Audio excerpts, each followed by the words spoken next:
Hello. Here is all the ingredients and utensils you will need to make a batch of cold processed soap. We'll start with the oils.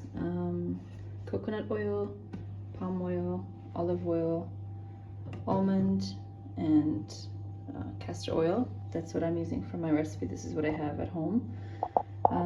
You can change of course, the formula depending on what you have and what you like. The caustic soda, the essential oils that I've already measured out, and the coloring. So I'm going to do white and pink for this one. A scale, very important. A thermometer to measure the temperature of the caustic soda water with the oil. A handheld mixer, a little mixer. It's not 100% necessary, but it's really nice to get a nice even texture of the color, so all the little powder bits get mixed in with the oil properly. 1 to 2 pairs of gloves, depending on how messy you get. A mask, some goggles. 2 bowls, so each bowl for each color that you want. If you just want one color, then you'd only need 1 bowl. If you need 2 colors, 2 bowls, 3 colors, 3 bowls, etc. And as many spatulas for that. So 2 spatulas, and then one spoon to get the oils out of the tubs and to mix them. And your form and paper towels. And in a spoon, I guess to get the colorings out of the jars and to put them in the little disposable coffee cups, because it's much easier to just dispose of them than to clean dye out of a cup. Yeah. Oh, and we'll need a bowl for the caustic soda. I usually like to use a glass bowl, so I'll use something like this. And you do my water and the caustic soda in this, and it's good to use like filtered water, or I know you have reverse osmosis, so that would be really okay. Okay, so I'm going to measure my oils now. I have my scale here and I have my bowl. This bowl I'm going to microwave the oils because you need them to be liquid. So for you can do them in double boiler on the stove, whatever you like. So I want to get to 210 grams for both the olive oil and the castor oil. You're gonna have different ratios based on the ingredients that you have, because we're using cocoa butter. Yeah, and here I've already measured out the liquids, so the castor oil, the almond oil, and the olive oil. Okay, so now I'm going to measure out my water and caustic soda. I have my gloves on, I have my mask on. I don't have goggles on. Sometimes I wear them, but for right now, because I'm also holding a phone, I think it's safer that I can actually see. Okay, so I'm going to do 224 of water.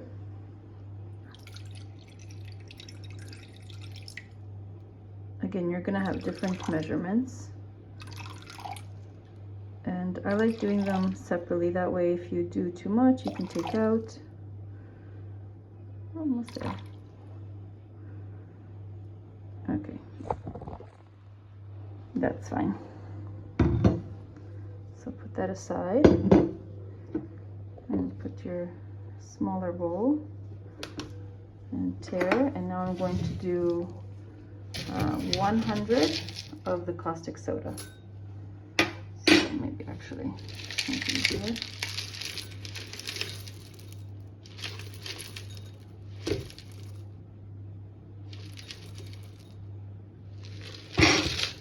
It's a little too much. Okay, that's fine. 1 gram under or over is not a problem. Okay, actually I can turn this off. So now one of the most important parts of doing the making soap is you always put the lye in the water, never the water in the lye. So I always pour this into this. Obviously in this case you can't do it the other way. So I usually open my window, and I'll even take another bowl. Because the temperature gets quite hot, I'm always a little bit worried that, I don't know if something's gonna crack. So far nothing's cracked, but yeah, that's fine. So I'm gonna take that spoon that I used for the lye. I have my window open, and you just pour it in. It's going to start smelling at one pretty soon, which is why you want the mask. Make sure you just mix it until, try not to breathe in too much because it will start to not smell great. Until you don't hear like the little pellets anymore. It's dissolved.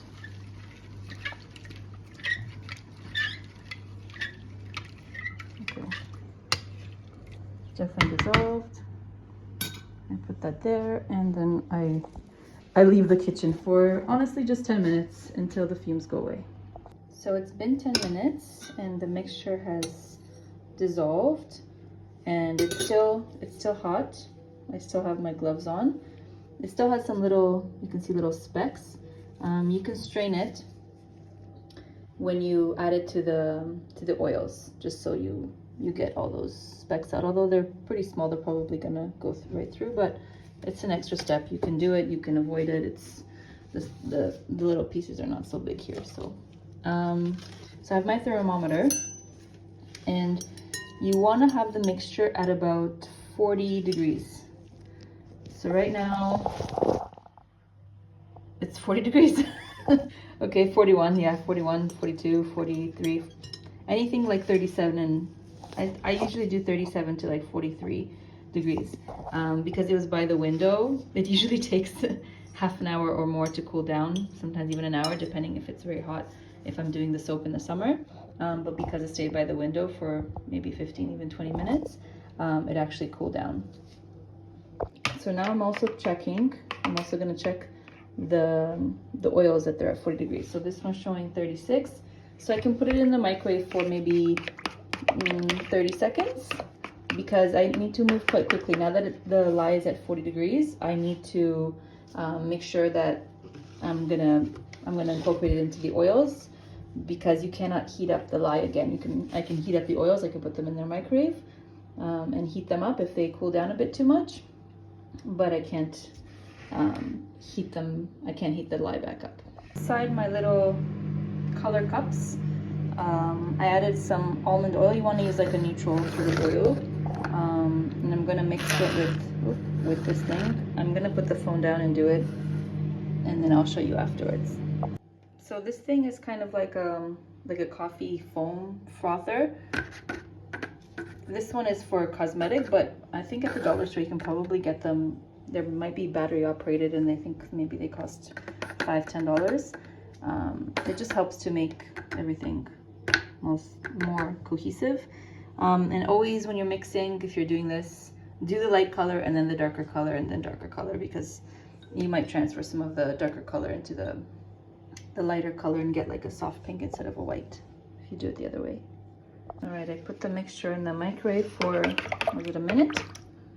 And let's see. Okay, now we're at over quite a bit.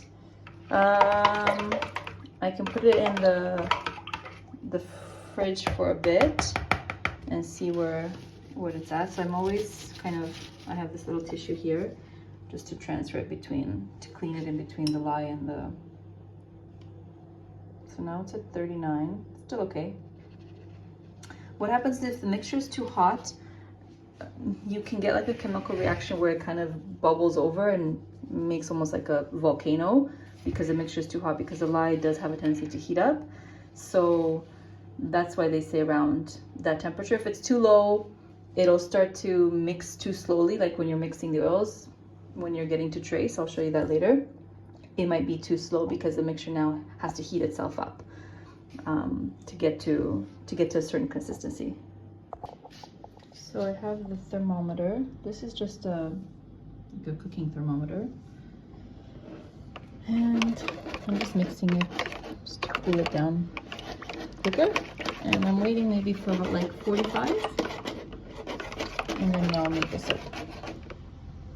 I poured the lye solution, the water solution, into the tub. And I have it here with my immersion blender. And you're just going to mix it.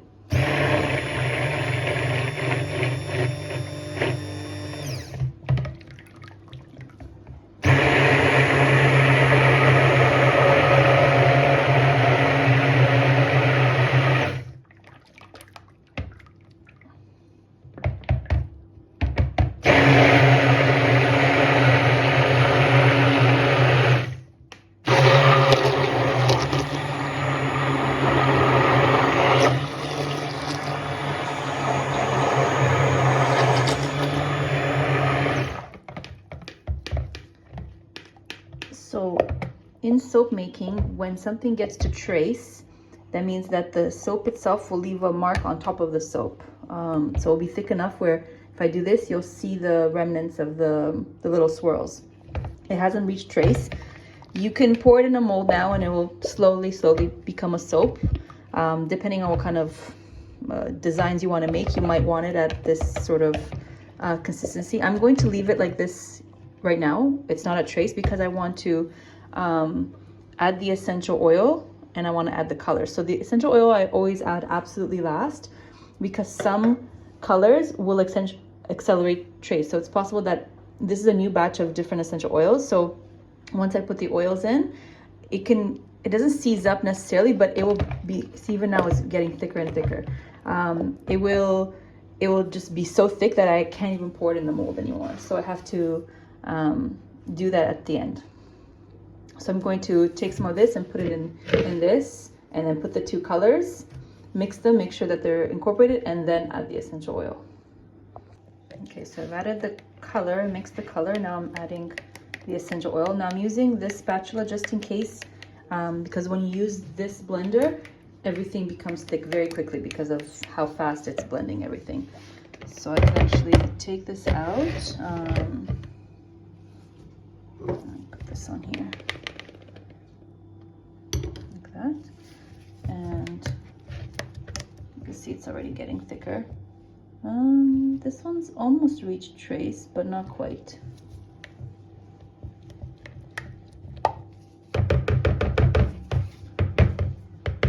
So I'm going to just take this tissue here, put that there, and I'm gonna blend it.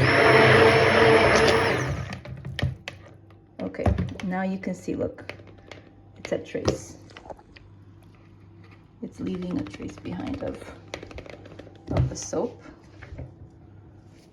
The white one, actually, so even without using the blender, because of the essential oils, it's actually getting thicker, thicker quickly. So now check this out, put that, and I think I might do the rest of the pink. I wasn't sure, it's my first time using the pink, so I wasn't sure how pink it is, but I think I can do a bit more. It's kind of pale, I wanted it brighter, but when the soap cures, like when it starts to dry and after it cooks for the day basically, it will probably change colors and become a bit brighter. So now you just pour your soap.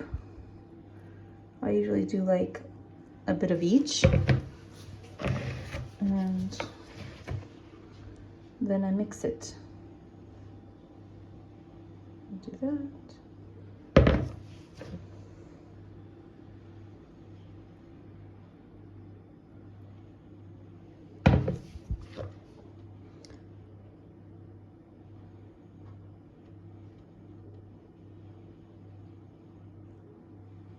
Okay, I'm gonna put the phone down to get the rest of the soap out.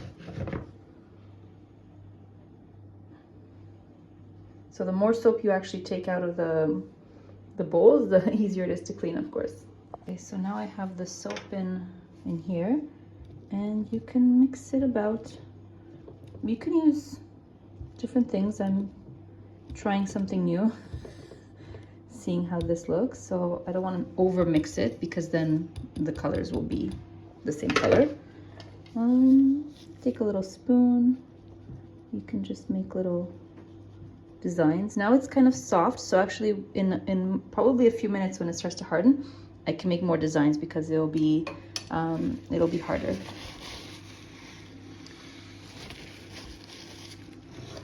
And just clean it up.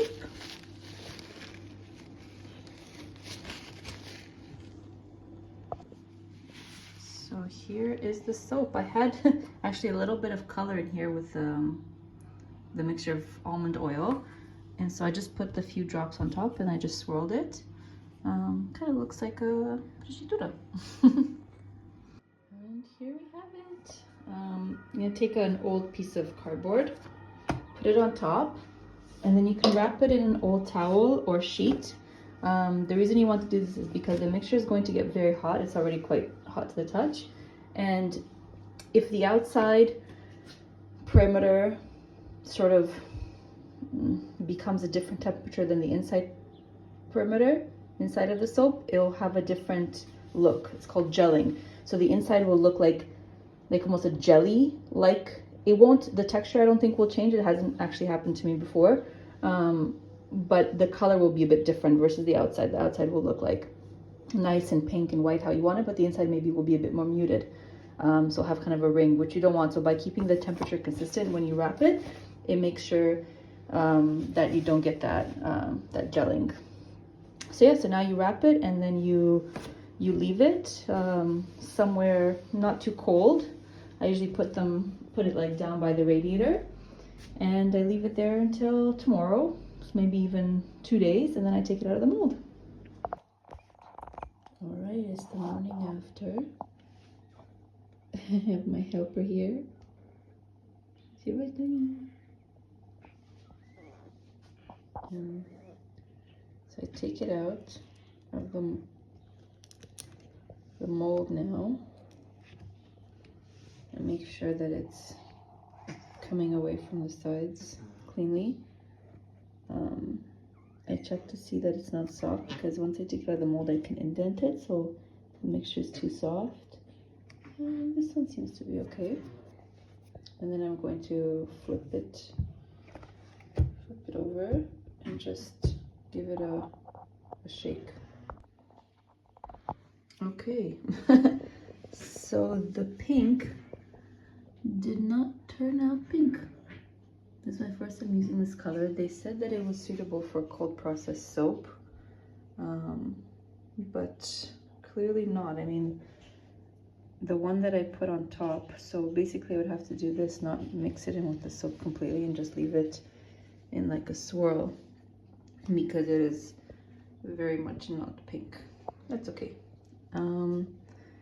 I let it dehydrate and dry for a few days, and then because it is still, as you can see, I probably should have left it for one more day in the mold, because it has like it's not so sharp here.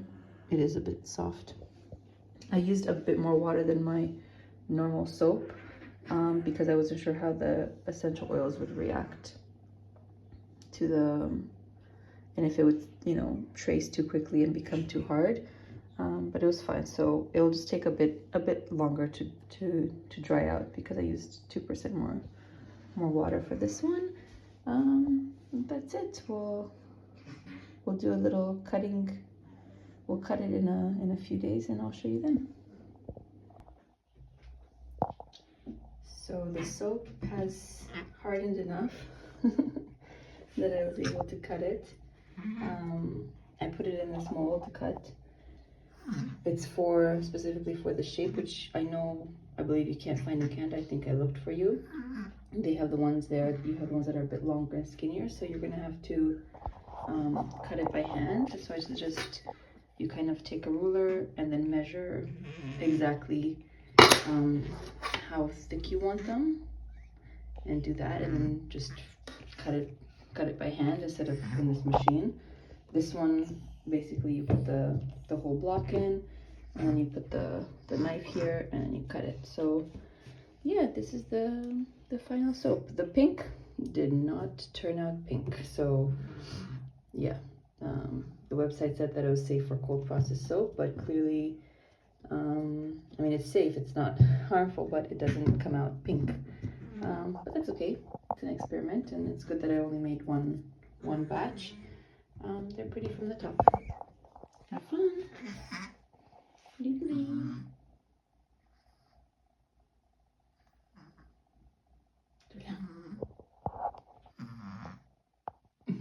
I think she sees some Borimbe.